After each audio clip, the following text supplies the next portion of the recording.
സ്വാഗതം. പ്രഭാത ടാരോ കാർഡുകളിലേക്ക് ഹാർദവമായി സ്വാഗതം. ഇന്നത്തെ ദിവസം എന്ത് സന്ദേശമാണ് യൂണിവേഴ്സ് താങ്കളിലേക്ക് എത്തിക്കുന്നത് എന്നാണ് ഞാൻ ചോദിക്കുന്നത്. ആദ്യത്തെ കാർഡ് എന്ത് എനർജി ആയിരിക്കും നമുക്ക് ഓവറോളായിട്ട് നമുക്ക് സാധ്യത, എന്ത് മാർഗനിർദ്ദേശമാണ് യൂണിവേഴ്സ് എന്ന് നമുക്ക് പറയാനുള്ളത്, എന്ത് ഔട്ട്കം നമുക്ക് പ്രതീക്ഷിക്കാം, അതിനുവേണ്ടി ശ്രമിക്കണം എന്നാണ് പറയുന്നത്.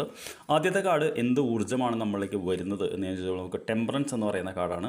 ടെമ്പറൻസ് എന്ന് പറയുന്ന കാർഡിന് ഒരുപാട് അർത്ഥമുണ്ട്. ഈ കാർഡ് ഒരു മാലാഖയുടെ ഒരു ബ്ലെസ്സിങ് ആണ്. മിതത്വം എന്ന് പറയുന്ന ഒരു കാർഡാണ്. ഭാഗ്യം എന്ന് പറയുന്ന ഒരു അർത്ഥമുണ്ട്.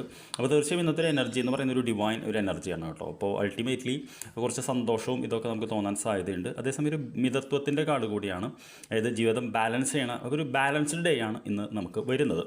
എന്ത് മാർഗനിർദ്ദേശം ഇന്ന ദിവസം നമുക്ക് തരാനുണ്ടെന്ന് ചോദിച്ചപ്പോൾ നമുക്ക് വന്നിട്ടുള്ള കാർഡ് എന്ന് പറയുന്നത് 9 ഓഫ് കപ്സ് എന്ന് പറയുന്ന കാർഡാണ്. 9 ഓഫ് കപ്സ് എന്ന് പറഞ്ഞാൽ നിങ്ങൾക്ക് കണ്ടറിയാൻ പറ്റും. ഈ കാർഡിൽ 9 ഓഫ് കപ്സ് എന്ന് പറയുന്നത് രണ്ടുപേര് തമ്മിൽ ചേരുന്നൊരു കാർഡാണ്. യൂണിറ്റിയുടെ കാർഡാണ്. കാർഡിനെ ബ്ലസ് ചെയ്തുകൊണ്ടൊരു മാലാഖയെ നിൽക്കുന്നുണ്ട്.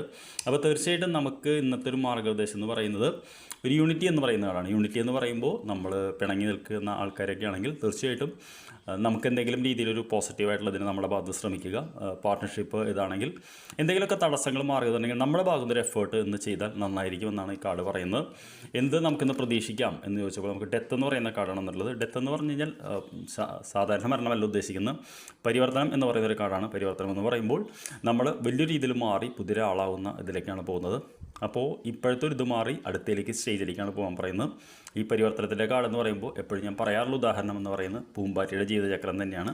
അപ്പോൾ ഇപ്പോൾ പ്യൂപ്പ എന്ന് പറയുന്ന അവസ്ഥയിലാണ് താങ്കൾ നിൽക്കുന്നത്. പ്യൂപ്പ എന്ന് പറയുന്ന അവസ്ഥയിൽ ഒരു ഗ്രോത്തും ഇല്ല, ഒരു മൂവ്മെൻറ്റും ഇല്ല, ടോട്ടൽ സ്റ്റക്കാണ്. പക്ഷേ പരിവർത്തനം എന്ന് പറയുന്നത് വേദനാജനകമാണെങ്കിലും പൂമ്പാറ്റയാവാമെന്നാണ് പറയുന്നത്. അപ്പോൾ തീർച്ചയായിട്ടും അതാവട്ടെ താങ്കളുടെ focus. I wish you very good day. നമുക്ക് വൈകിട്ട് കാണാം. Thank you very much for watching.